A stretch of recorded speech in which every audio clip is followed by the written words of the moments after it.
Maybe you've stayed in an Airbnb before and thought to yourself, this actually seems pretty doable. Maybe my place could be an Airbnb. It could be as simple as starting with a spare room or your whole place. When you're away, you could be sitting on an Airbnb gold mine and not even know it.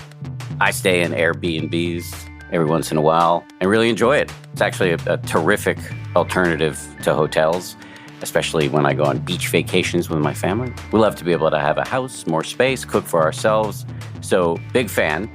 And it really is something that many of us could take advantage of as an economic opportunity. For example, if there's a big music festival or tournament coming to your city, that's a perfect opportunity to get out of town and avoid the traffic.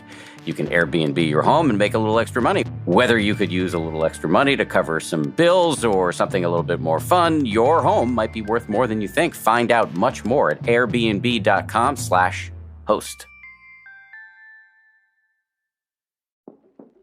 Don't Panic is a new comedy podcast from Wondery that leans into our most absurd anxieties and diffuses them with humor and actual advice. Listen to Don't Panic on the Wondery app or wherever you get your podcasts.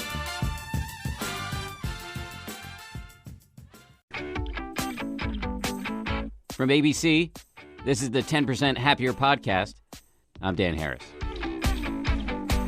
So, yeah, I'm supposed to be this evangelist for mindfulness and meditation and everything. But if I'm being honest, one of my absolute favorite things to do in the world is to sit with my wife and turn my brain off and watch a lot of television. In fact, this is super pathetic, but here's what we did last New Year's Eve. After we got our varmint to go to bed, which took a while, we put on matching sweatsuit onesies, which we got from Tori Johnson over at GMA, ate cookies and watched 5 hours of Making a Murderer. That was New Year's at the Harris household. Anyway, one of our favorite shows in recent years has been Boardwalk Empire, which aired on HBO. And one of our favorite characters on that show was Daughter Maitland, the 20s jazz singer who is incredibly talented, beautiful, mysterious, confident, and wounded all at once. And then recently I found out that the woman who plays Daughter Maitland, whose name is Margot Bingham, is a meditator. So here she is, sitting right in front of me. Here I am. Thanks for coming in. Thanks for that intro.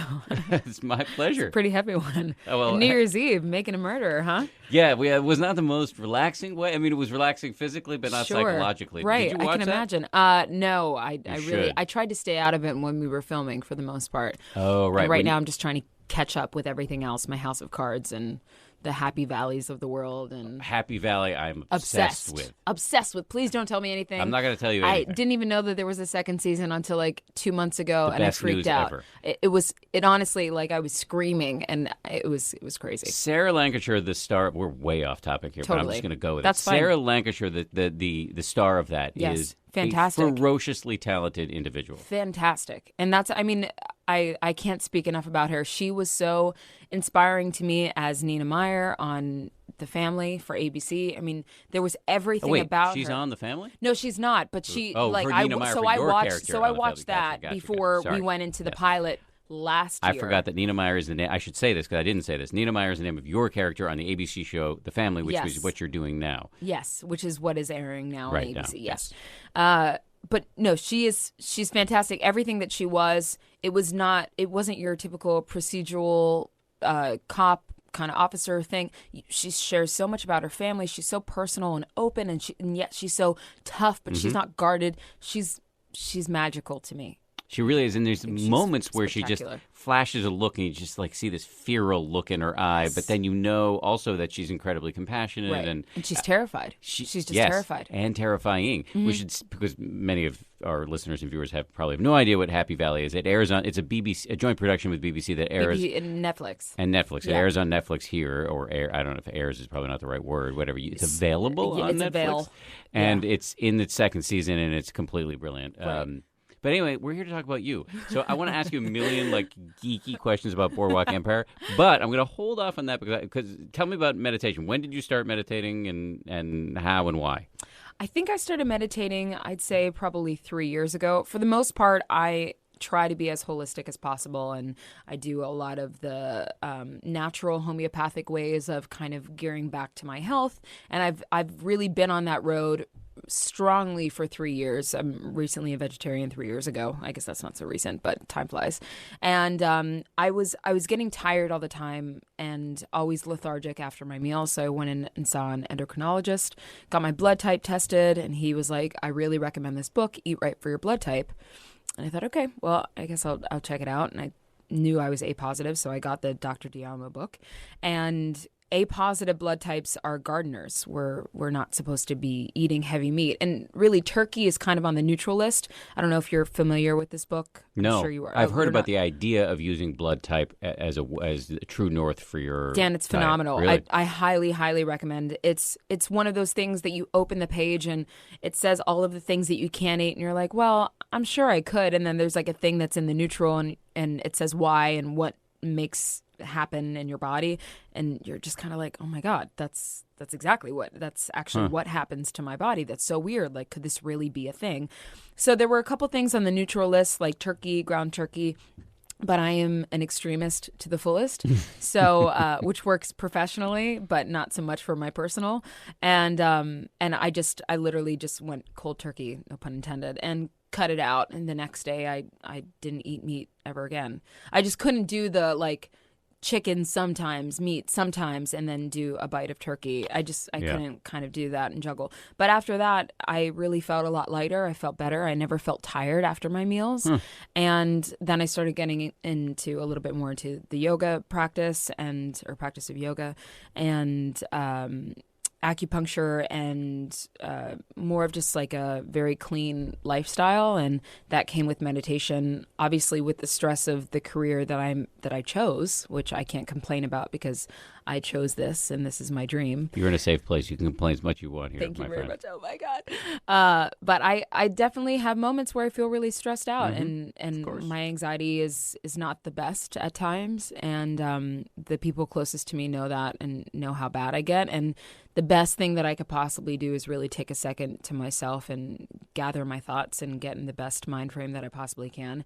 As far as patients dealing with directors or different egos in this industry, you know that it comes at a high risk, and there's many different personalities in this world that we live in, and that is our everyday. So we have to kind of go in with the best gear and tools that we can, and weapons. And I think that the best weapons that you can have is patience and meditation. Who's the most difficult, famous person you've ever dealt with? Oh, I'm kidding. I'm kidding. You don't have to answer that. That was a total joke. It was a trick. I almost fell for it too. I would love to know the answer, but I don't want to ruin your Maybe career off right air. now. What kind of meditation? How did you find it? So I'm a huge fan of Oprah and a huge fan of Deepak. Mm-hmm. I used to listen to music when I would fall asleep as a baby. It was just something that had to be on, or else I couldn't fall asleep. And I think because of my musical ear, that was just something that caught me and that I had to have. But then it turned into more meditation music, more spa music, more Reiki, and more chakra music. And then I started getting my parents into that a little bit more. So now, like, their nightly regimen is turning on like the chakra for the heart, or like your dad is the former linebacker for the Pittsburgh yes, he is, Steelers, and now so he listens to Reiki meditation every night. So he's definitely getting his Reiki on. But yeah, they both love it. It's very relaxing music, and I guess once you get into the I don't know, once you get into really allowing your mind to open up at night, and you can just easily, it's not so easy at first, obviously. You have to really release all the stress and all of the things that you list daily and that are continuously going on in your mind, and really relax. But once you do get to that relaxation point, it's magical what you can feel when you really allow that music to kind of set in for the rest of the night, and you can get an unbelievable sleep. But it's the trick of getting there. So I would really get into Oprah, and then Oprah has the 21-day meditation challenges with Deepak. And I would send that out to my friends, as I still do. And it's challenging to commit to 21 days. It's unbelievable how challenging it could be to just commit to 15, 20 minutes of your time. For their meditations, it's 21 minutes, for the most part, rounded to 22 because of the 21-day meditation challenge. But it's great because Deepak really guides you through it, and then allows you to kind of take over. And Oprah kind of gives an overall idea of where you should be at that particular time, or just like an example of setting your mind, and then Deepak can set your intention. So that's really nice. Something that I personally struggle with still is really setting the right intention, becoming really simplistic in my intention, and just being pure and just kind of keeping it very simple. It's really hard to not go into a meditation with like the idea of, okay, this is all that I have to do in this meditation in this 15 minutes. I don't have any other 15 minutes to myself. So this is like, I need to cover all bases. Or I've got to get as calm as humanly possible. Right. Stat. Right. Which you don't. It's just a daily thing. The worst thing you can bring to the meditation party is expectations. It will Absolutely. screw everything up. And that is a personal struggle that I deal with constantly. So that's actually where I am right now. Me and my guy just started getting into Headspace, which is something new that I haven't been familiar with, because I've been doing it for a little bit, and he just started doing it. So he likes more of the guided route, and that's cool because that's something that I struggle with anyways. So I kind of like to try all different types. I just am a huge fan of taking 10 to 15 minutes to yourself, regardless. If you call that meditation, cool. If you call that like a moment of silence, cool. I just think that it's really great for our minds, especially people that are working more than 9 to 5s and that aren't really allowed to turn off their phones and computers at the end of the night. My mom is one of them, and she's watching right now. So yes, I'm talking about you, Mother. And it's important to take time for yourself because nobody else can give you that time back. So that's where I started knowing that I needed to do that. So let's just drill down a little bit. When you were doing the Deepak meditations, sometimes people get nervous when I talk about Deepak because I make fun of him in my book a little bit, but I actually really like Deepak, and the kind of meditation he teaches is completely legit. It's this mantra meditation. Right. I assume that's what he's doing with... That's what he does, yeah. So you take a word, it can be any word really, and just repeat it silently to yourself on the in-breath and the out-breath. Right. And did you find that worked for you? It does. But I do have to say, if my intention doesn't match the word for the mantra is out the window. I really don't remember it. Even in like the 5 seconds that he says it, he could say, love, love, love. And I'm like, what? And I just like kind of space out. But that's, again, concentration on my part that needs to do better. But I like it because it kind of breaks down the intention a little bit more clearly. And again, it's getting back to the simplistic way of thinking, which is something that I need to work on. But I definitely, I take that kind of idea into my acting world, because as an actor, there's something that my teacher, actually a couple of my teachers have taught me, that you should have an objective to go into a scene or whatever. And that's something that you just know as an actor, that's something that you learn. You walk into a scene or a room with your objective. And I've always had a hard time breaking down my objective. I can tell you exactly what I'm going to do in the scene, but that's not really your objective. So if you can't break it down to the word or the simplest form, then you don't really get to where you're going. Mm-hmm. You eventually do, but you go this really far roundabout way. So that's something that I actually enjoy on his part, but I just think that some of the words don't always match the intentions that I need. So this is going to expose my own ignorance because I've never done the Oprah Deepak 21-day challenge. Totally. Talk to me about the relationship between the intention or whatever that is and the mantra. Just walk me through in super basic terms. So say we're talking about choosing your happiest life, that's like the theme of the whole 21-day challenge is choosing your happiest life. And you go into the meditation with Oprah starting out the meditation, and she'll talk about her personal story about saying, I don't know, this is totally not an example, so I'm just making this up, so please don't quote me on this. Duly noted. But she'll go into it and she'll say, I remember when I was working in a radio station and I wasn't happy with myself, and I needed to change. I needed something more, and everything that I walked into, it just wasn't enough, and I needed something more. So I looked inside of myself and inside of my heart and realized that it wasn't the things that I needed to fill it. It was the beauty inside of me and finding happiness within myself. So she'll start with something like that. And then she'll say the intention, then it will go over to Deepak. It will fade out with a beautiful musical chime. And then it will go into Deepak, and he'll say, the intention for yourself today is to know the beauty inside of yourself. And then he'll repeat a word and he'll just say like intention or love, or beauty. And you will then use that silently to repeat to yourself love as you breathe in and love as you breathe out. Yes. But sometimes there's a disconnect in your mind between what the intention is and the word, and then that's where you get a little... Well, it's just, sometimes I wouldn't have chosen that word, but maybe it's because I just can't get there directly yet. Here's a hack. Okay. Ignore the word, just use whatever word you want, because it really doesn't matter. I guess if you have the idea and you have the space where you're putting yourself, I guess it doesn't matter.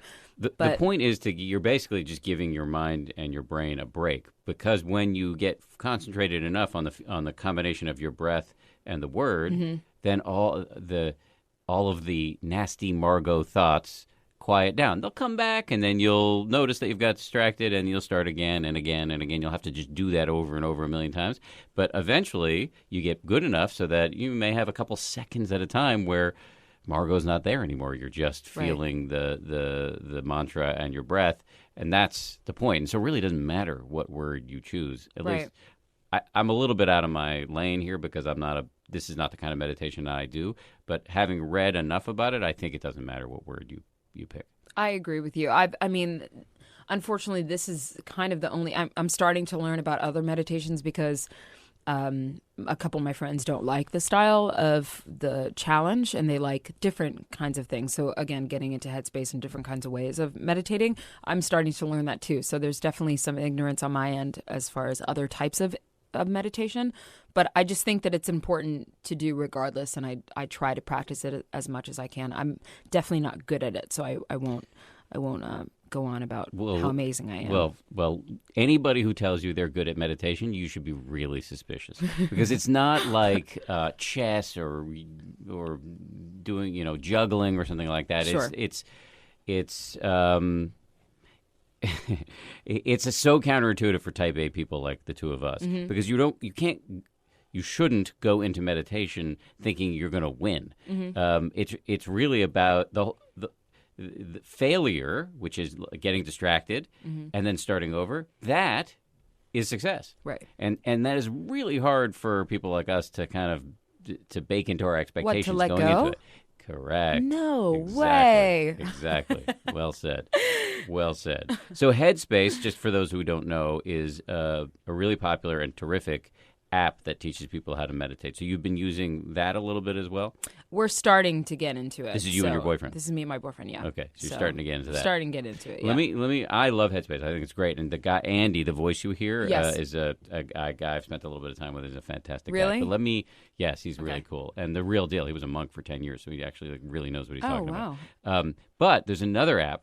Okay. It's called 10% Happier, and you should check that one out.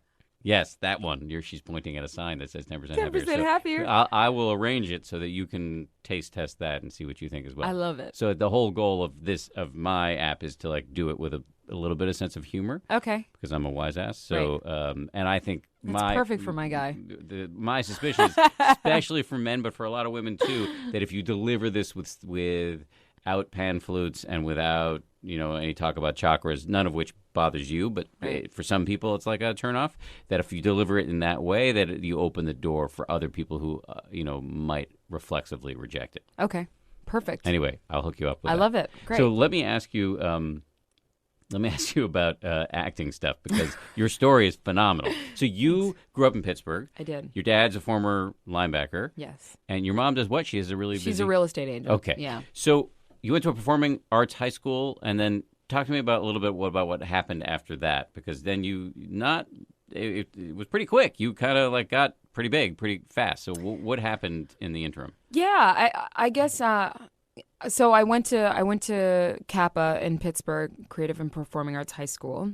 It's still there. It's in downtown Pittsburgh, and graduated. Then went to Point Park University for 2 years, and then I did not graduate. I left school. I was on full scholarship and working a lot of jobs.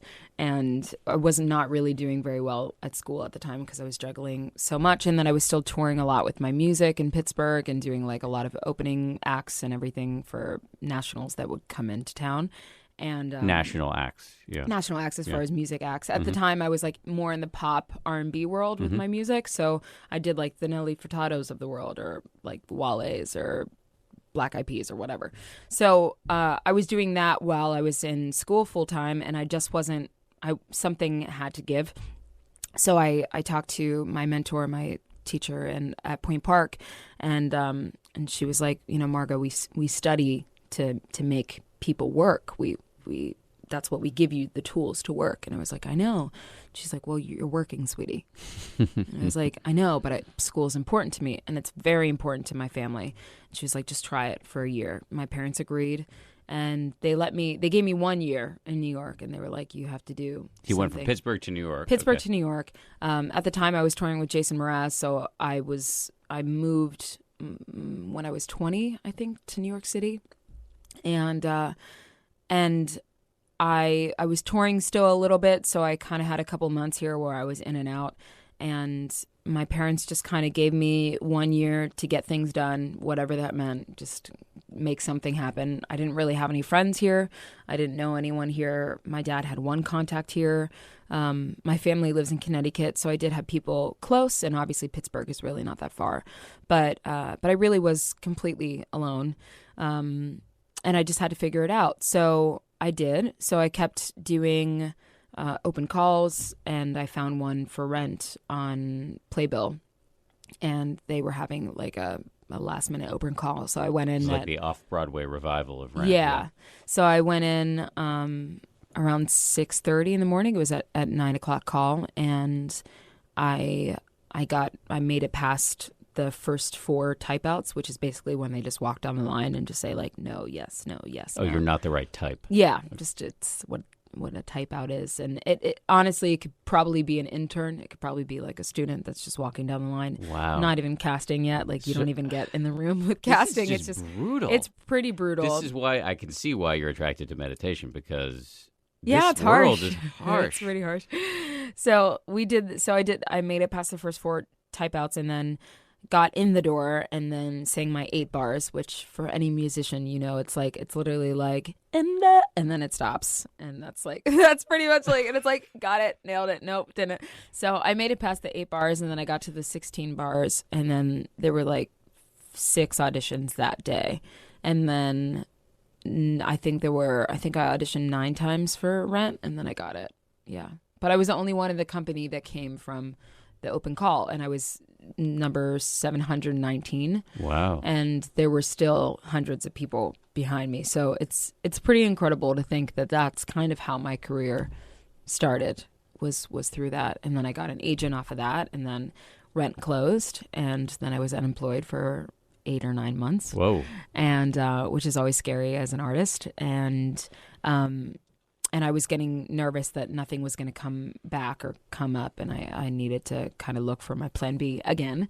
And then I got the call to go in for Boardwalk, and they were looking for just a jazz singer in the background for like a day player role or something. And a lot of my friends went in. We were all the same type, light-skinned brown girls with jazzy voices, and that was us. And so we all went in, and I was like, yeah, I could sing some jazz. And went in, sang the song St. Louis Blues, which I ended up singing on the season later on in the season, around like 6 in the season. So that was full circle. So I sang my audition song on the show, which is pretty cool. And I got the audition. I think it might have been 9 callbacks for that as well, maybe 8 or 9 callbacks. And that was out at the Navy Yard. And at the time I was living in the Navy Yard here in New York. In Brooklyn. Yeah. Mm-hmm. So I was kind of schlepping back and forth every once in a while. And it was about an hour and a half to get there, and then an hour and a half back. So every time that I would go there, I was like, oh man, I really hope this is the last time. And then I would get another call back, and I'm like, oh, I got to go back out again. But this is what I wanted. Even just hearing the story. It's totally, it was definitely stressful. But then I got it, and then they kept calling me back. And I don't think that that was anything that anybody expected, for sure. I remember very vividly shopping for baby gear before our son exited the womb and entered the world. And it was fun, but also really stressful. And it felt like I was learning a brand new language. Babylist helps families celebrate with the best baby registry, ideas and inspiration for how to throw a great shower, great gifts, and digital tools that keep you and everyone you love connected. Choosing products for a growing family can be confusing. At Babylist, their expert-backed advice guides you through the process of building the perfect wish list. Their shop is deliberately curated with expert-selected and real parent-tested items to make it easy to figure out what's right for you and your family. I think I can speak for my wife on this. I believe both of us would have loved to have had this available to us when we were about to become first-time parents. Start your registry today by visiting babylist.com. Are you the biggest worrier in your family or your friend group? Are you the type of person who doom scrolls compulsively? Well, stop scrolling, grab your weighted blanket and your headphones because I might have a new podcast that could help. From Wondery, Don't Panic leans into our most absurd anxieties and diffuses them with humor and practical advice. Hosted by the anxious and overly informed comedian Anthony Atamanuik, each week the show explores a worst-case scenario. Like, what do you do if you encounter a bear or a swarm of killer bees? Or you find yourself in quicksand? Each episode's Panic of the Week will make you laugh, learn, and possibly sweat profusely. Follow Don't Panic wherever you get your podcasts. You can listen ad-free on the Amazon Music or Wondery app. So just to step back just a second, because I'm worried that I may have insufficiently explained what Boardwalk Empire was for those who don't know who never watched it. But it was this show, as I mentioned, on HBO. Steve Buscemi was the lead. Mm-hmm. It's no longer on. It had its finale about a year ago. A couple years ago.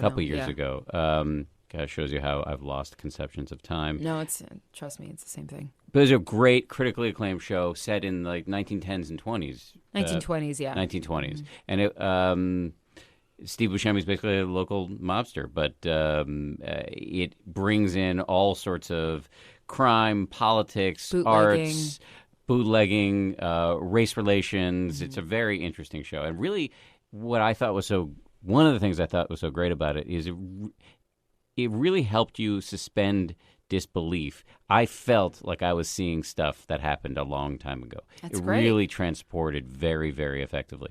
So you knew about the show, I assume, either before you started going for auditions or after you started watching it and probably saw how good it was.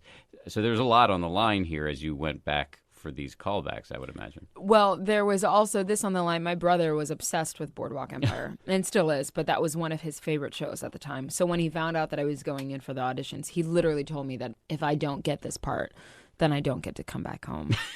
And there was a piece of him that was probably very serious. He was only part kidding, yes. He was only maybe a quarter kidding. And when you got the job, my understanding is the thought was it was just going to be a background singer? Yeah, I thought that it was just going to be a day player role, that I was going to be there for a couple days and then I was going to be out. I definitely did not think that I was going to have, spoiler alert if anybody didn't watch, if I was going to have a love affair with Chalky and take his family away and go into this and have the background with Jeffrey. Everything just that was all just happening as it happened. So let me just fill in some of those details there. Chalky White is the sort of top of the criminal food chain in the African American community, right, in Atlantic City, right, where Boardwalk Empire takes place, and he's a married man with kids. With kids. Mm-hmm. You come into town, start performing at his club, the Onyx Club, yes, and he falls in love with you. Yes. But the complicating factor is your this is probably a nice way to put it, agent, who's Dr. Narcisse, right, played by Jeffrey Wright, and Chalky is played by Michael K. Williams. Yes. Two brilliant actors. Right. And I want to talk about Michael specifically in a minute. So Dr. Narcisse is your agent / handler who also happens to have killed your mom, right? And is my keeper, and is your keeper, and beats you and psychologically abuses you. So it's a pretty toxic. It's a very light role. Not at all. Not at all. So you go in. You think you're going to do a day player role. Mm-hmm. At what point does it dawn on you that actually you've got a big role? Luckily, it didn't until maybe 8 episodes in. 8 episodes in? Yeah, I really didn't have much chance to think about it which I'm really lucky because, as I told you before, I get really anxious, and if I would have known the size of that role, I definitely would have put it on such a pedestal that I probably would have screwed it up for myself. You did not screw it up. Let me just say that. you nailed it. So did the producers and the writers of the show know without telling you that it was going to be a big role, or were they so sort of enamored by you that they grew the role because they started to like you? I honestly don't know. At the time, my agents weren't really filled in with what was going on. Everybody was kind of, it was just I think it was a fluke. I don't know. I really didn't know what was happening. Nobody really did until I got the scripts for the following episodes the next week and the next week. And then I kept reading and I was like, wow, she's in this episode again. She's in this episode again. Oh, she's in this episode. Okay, that's weird. And then I would read the scripts and I was like, oh man, these are, okay, my talking part is getting bigger. Oh man, I have a really big scene with Michael coming up. Oh crap. I have a really big scene with Jeffrey coming up. So it was like all of these things that just kept building and I was totally caught by surprise. But the good thing was, so when I would get the scripts, or I would get notice to put myself on hold for the following week again, we get the scripts, but then as soon as the scripts would come in, then I would get a call from the music supervisor saying, you need to come in and I need, 5 of these songs to be recorded. Can you come in maybe tomorrow or the next day? So I would work on the recordings on my own with Vince Giordano, who also still plays in New York with Vince Giordano and the Nighthawks.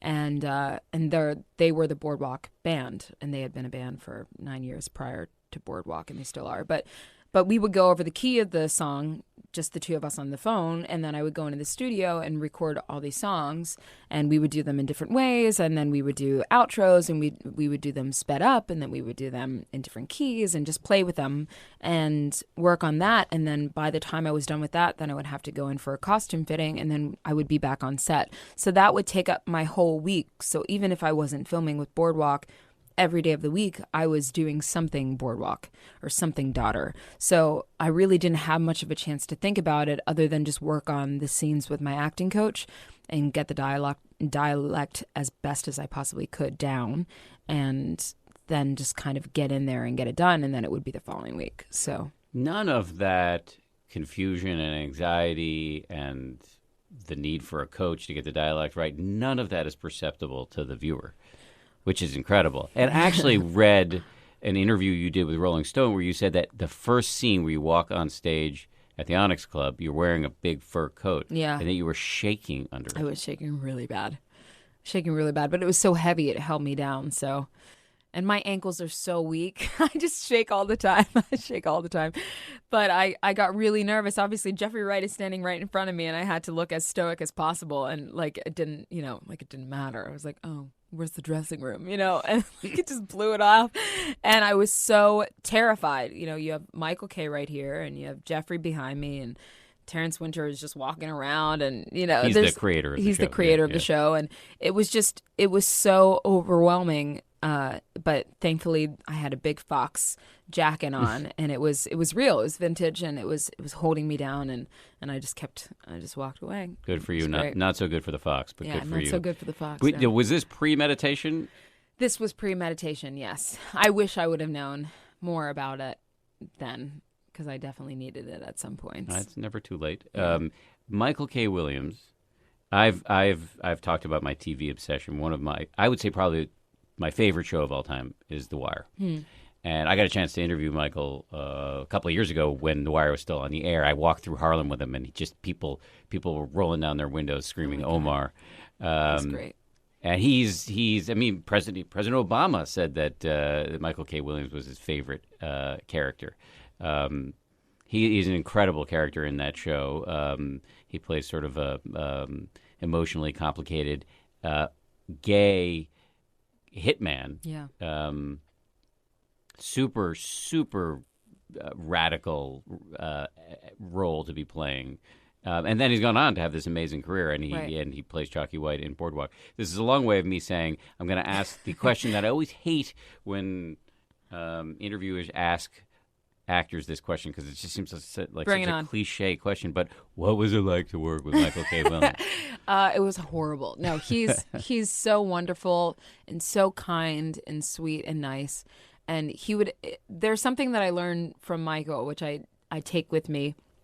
So he would walk around with his big Beats on, his big headphones, and he would literally just always walk through the set with these big, massive headphones on.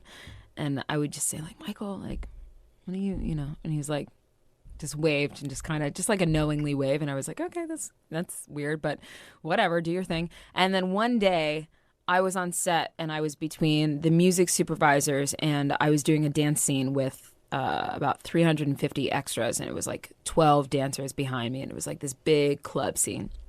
And the dancers were practicing, and the choreographer was trying to grab me, and then the second AD was saying, Margot, we need you over here. And then I was finishing up a scene with Jeffrey, and I was like walking through the scene with that, and we were marking that scene. But then directly after that, we were going to go into the big club scene, and I still didn't stretch yet, and I had been on set since 5 a.m. Stretch? Because we were going to go into a dancing scene. Ah, I see. Okay. And it's very important to stretch your body before you start dancing, because you can pull something down. Okay. It's really Yes. important. Don't want to pull a hammy. Don't want to pull a why hammer. I never dance. You definitely don't, especially the first take in, because then you still got 25 after that, yes. or some. So I needed to stretch, and nothing was happening, and I was just getting pulled in so many different ways, and everybody was talking. And somebody and one of the extras had made a comment to me on set, and it really got me upset. And I was so upset at a certain point. Michael saw me, and he just pointed to his headphones, and he said, I was like, oh, I get it. Now I get it. You just throw them on and you just zone out. So that was his own zoning out. And now sometimes I do steal a little bit of Michael K. and take him with me and throw on some headphones. Not massive beat ones like he has, but yeah, it's just something that I like to do. He's a pretty incredible guy. He is a pretty incredible guy. So we talked about this a little bit, but you have this role. You're playing this person who's experienced so much trauma, in the thrall of this psychopath who had killed your mom, and in the middle of this really complex love affair with a married man. Can you leave that on stage, or does that come home with you when you're playing that kind of role? I was lucky enough to learn from a great instructor through my high school, and I continue to work with him. He's still based out of Pittsburgh, Billy Hartung. And that was one of the main practices that he taught me, was to leave your personal at home and leave your work at work. So that was something that I left at Steiner Studios, which is where we shot out in Brooklyn. And I left all of the drama and things with Narcisse and Chalky at the studio. Unfortunately, I took a lot of Daughter back home with me, but I guess it wasn't unfortunate because I still needed to work on her and I still needed to create her. But there were different pieces of Margot that was meshed with Daughter as I kind of like walked through my days off, and I could feel it. And at the time I was living in Harlem, and so it really rung true to me. There was something that was really kind of starting to become alive inside of me. So that was a different side of me that I experienced, and even just the way that I would walk, or the way that I would wear certain clothes, or certain things that I would say. I would catch myself, talking to some friends, and I'd be like, "Oh gosh, guys," and they'd be like, "I'm sorry, what? What'd you just say?" I'm like, "Oh, never mind. Just kidding. Just kidding. It wasn't that me. That was not me. That was 1920." So there were little things like that would kind of come out at really random times. But other than like the really harsh things that were going on in my mind, I really tried to leave them at home, because I don't think that that's healthy to bring them home with you. No, it's certainly not healthy. The question is whether it's a hard thing to do. Yeah, sometimes it's really hard to not shut it off. And there definitely took me some nights that I needed some extra time alone, or I needed to stay up for another couple hours before I could fall asleep. But I just really made it a promise to myself not to fall asleep with that in my mind. I'm really interested in the ways in which meditation can play out in a competitive, stressful life, and you certainly have that. And there was a really interesting quote that you gave to Rolling Stone about Louis Gossett Jr., who is in one of the Boardwalk Empire episodes. And you said, and this is a long quote, I'll just read it. He was the most gracious man, and you would think that he just started acting yesterday. Just by the way that he would present himself, he was so nonchalant and very friendly. That's exactly the type of actor that I want to be.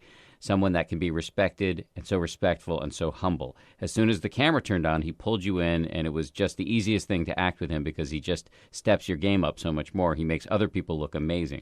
To be an actor that can really highlight and elevate everyone else's performance just because of their own, what an incredible talent. It just struck me, that quote leapt out at me as the kind of thing that meditation could help you with.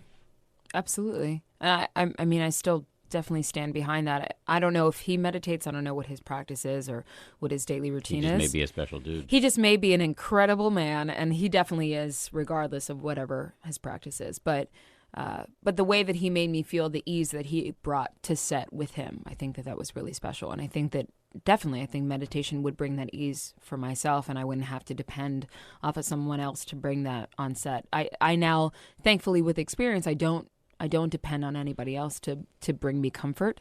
But there was definitely a time during Boardwalk that comfort was needed, and appreciated. But I can imagine for you being so young and having all this success happen pretty suddenly, and then being thrown into this world where there are, I'm sure, some pretty complex people that you have to deal with off camera and on, that keeping your head in the midst of all of that must have been and still be a challenge. It definitely is. I'm really lucky with the group of friends that I have around me. It's a very small group. I know a lot of people, but the people that I really consider to be my closest are really, really grounded folks.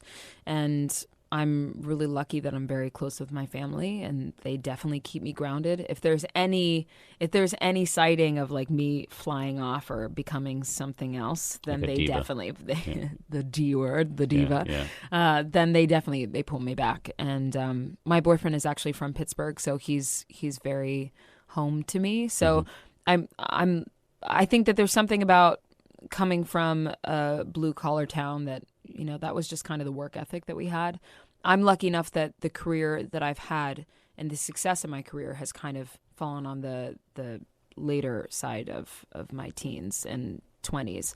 So I think if it would have been a little bit earlier in life, I don't know if I would have been ready for that. But because of the struggle, and though you said it's happened really overnight, I've really been working professionally for about 15 years. I mean, I started in music when I was 14 years old. Didn't feel overnight to you. Definitely was not overnight to me. And I was singing in bars at 15, 16, doing local gigs, and not singing in bars to make it sound like, oh, I'm singing in bars. But because those were the music venues that I got a chance to play. And literally I was playing venues that they wouldn't even let me sit in the green room because I was leaving high school and coming to the gig, and I was selling out these shows in Pittsburgh, and I couldn't even sit in the club because I wasn't even 18 yet. So my band would sit in there, and then I would stand outside and get ready to sing on stage. I mean, it's crazy. Like when I think about it now, it's like, I don't know how I just didn't walk out. But because of all of those experiences, I've only known this world. And though there's definitely things that are adding to the world of the creative arts that I've always known, and different parts like doing interviews with people like you, and doing TV spots, and doing features, and people now stopping me in the street. Those are all things that are adding to everything that I've practiced and everything that I've worked really hard for. But that's not what I set out to do. What I set out to do was that I wanted to do my artistry, and that's something that I've been working on for a long time. So though this is definitely a world that I'm not really used to, I just kind of take that practice of where I came from, and knowing that I just need to continue to do better work and continue to do more and more work, and work that I'm proud of. And I think that that's what kind of grounds me. I want to talk about some of the stuff you've done after Boardwalk. As we sit here on this day, as we have this discussion, I believe it's opening day for the latest Barbershop. Yeah, movie? it opened last night, okay. But officially it's open to the rest of the world. And I read a really positive review in the New York Times. Oh, did you? Yes. I haven't read the review. Yes, very good review. Very good review by A.O. Scott, who's a tough reviewer. So how do you feel? I mean, have you seen it yet? I've seen it twice now. Were you happy with it? I was very happy with it. It's incredible. It's super funny. It talks about community and it has a lot of love in it. You can laugh and cry and do everything. And there's many different characters that you can somewhere relate to, and on some level. And I think it's really fun. It's really, really fun. Well, I've no doubt that it's fun and funny, but it's really coming out at a potent moment in the national dialogue. Absolutely. Around violence and race. And as I understand it, the movie goes there. It does. Yeah. I actually didn't know. So obviously we know what we film because we're in there filming. We got the script, but there are still things that are kind of tailored along the way of shooting something. It's just naturally kind of molds to whatever is happening. So there's a lot of the scenes with the kids and Cube's kids and Ice Cube's kids. Yeah. Ice Cube's kids. A lot of those scenes we weren't a part of, so I didn't really know what was happening. But once I saw the movie, there was definitely a moment that I was like, oh my God, like they go there, like they are showing guns, they are showing like true colors, and this is gang world, this is that life, and it scared me a little bit, but it's something that I'm really happy that they took the risk to actually fully go there. And I think that there's so much exposed in today's society because of all of the media outlets, and there's so much that kids see. And to be able to have a great platform and a voice like Ice Cube does and the other people associated in the movie, and to actually talk on some issues that we have to and that people are scared to talk about, and then make them loving and caring and actually make a point to say that things need to change. I think that was I was really proud to be a part of something like that, which I didn't think Barbershop was going to be. Yeah, I was frankly a little surprised. I didn't. Yeah. I hadn't yet actually. I'll admit, I hadn't seen any of the previous ones, but the review was glowing, unambivalent. And I would be fired by my employer if I didn't ask you about the show that you're doing right now called The Family, which airs on ABC. Yes, ABC Sunday nights. ABC Sunday nights. Sunday nights at 9. And to just tell us what it's about and who you are on the show. So the show premise is about a kid that goes missing in a murder and kidnapping case 10 years ago. In Maine. Yes. And shows up 10 years later. And the person, I played the detective on the show at the time when the case was when it first happened. I was a rookie cop, and I became a detective because of the success of the case and me putting away someone for the murder and kidnapping of this child. And when he comes back 10 years later, obviously the person that I put away for his murder and kidnapping is not the right person. And the kidnapper is still out there. He's obviously not murdered, and the wrong person is in jail. So I definitely have to eat my words. Except for there are questions about whether the kid is actually the kid.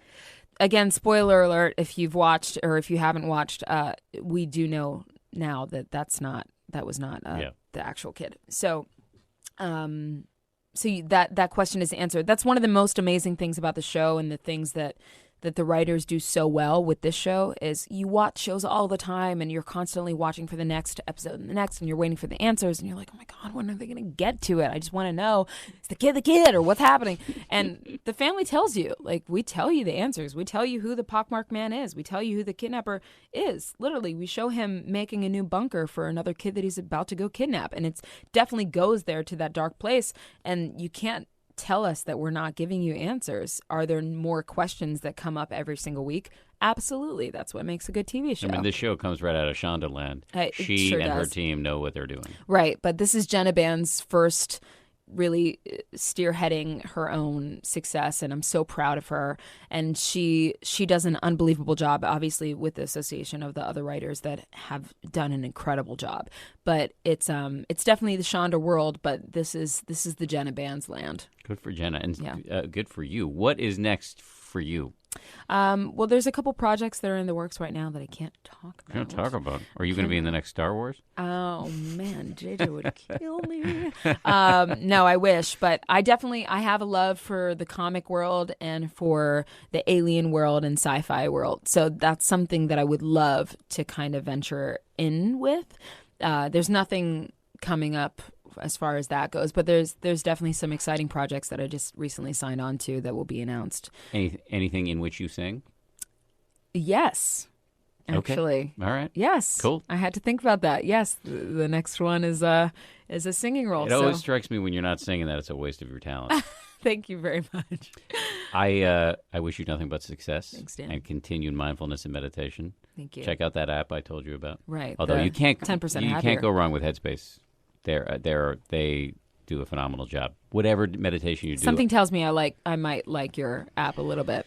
Something about that voice. Yeah. Well, no, you won't have to listen. I won't actually do the meditations. I'll just do the trash talking before great. the meditation. So you don't have my voice. I think would be a little annoying. Although I did actually do. I'm not a meditation teacher, so I try not to pretend I am. Sure. But my wife asked me to make her a custom meditation, which I thought was that's so cool. I thought it was crazy. Like, I would imagine your husband's voice would actually just stress you out, but she uses it. Oh, I think and that's lovely. Make all sorts of inappropriate jokes in there. That's awesome. And I mean, there's no judgments there because she's your other half, so that's great. No, there's plenty of judgment. Let me assure you, I'm not judging her. Sure. Well, anyway, I hope that she skips this podcast. Love you, Bianca. Thank you so much. Thank you for It was such a having pleasure me. to meet you. You You do too. amazing work. I'm really glad to you. meet you in person. Thank you.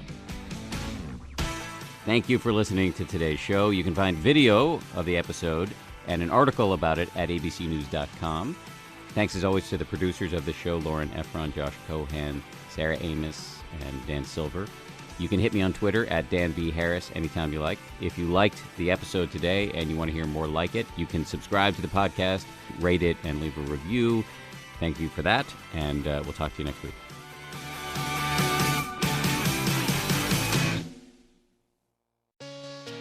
Hey, Prime members. You can listen to 10% Happier early and ad-free on Amazon Music. Download the Amazon Music app today. Or you can listen early and ad-free with Wondery Plus in Apple Podcasts. Before you go, do us a solid and tell us all about yourself by completing a short survey at Wondery.com/survey.